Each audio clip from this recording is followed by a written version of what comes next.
Kill him.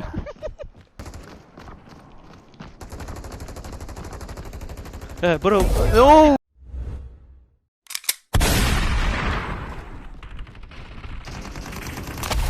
Bruh. Enemies marked over there.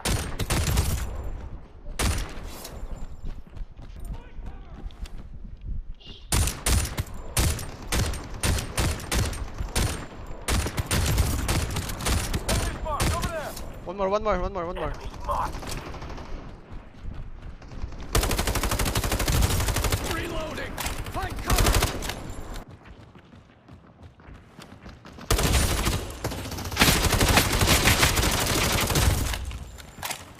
Take care. Got eyes on him. There's somebody moving there.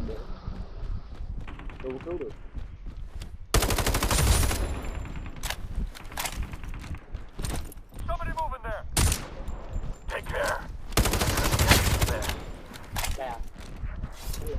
And that's how winners do it.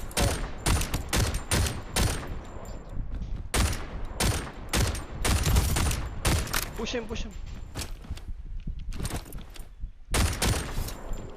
Attention! The zone's shrinking. One team here. Got eyes on him. How? Enemies marked. That's how winners do it.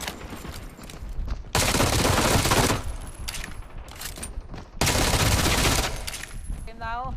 Mẹ nó phải ở bên kia đó.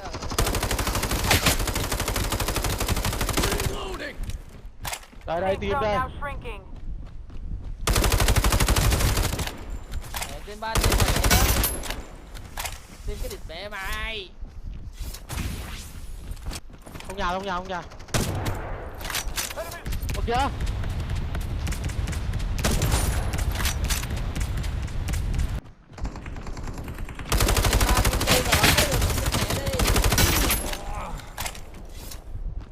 There. Ôi, đẹp luôn.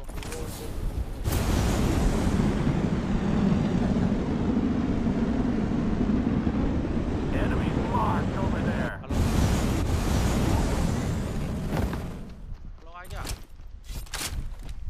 Why are you running? Destroyed them. Get up. Nice.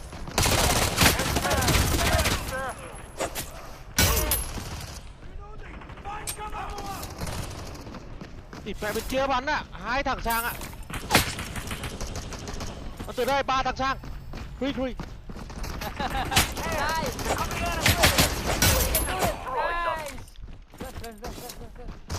Hai thằng nữa sang kìa. Enemies there.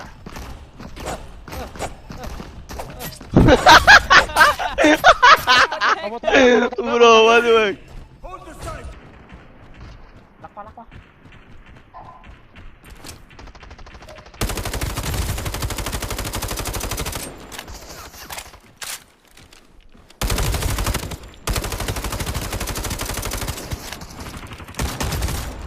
Four down, bro.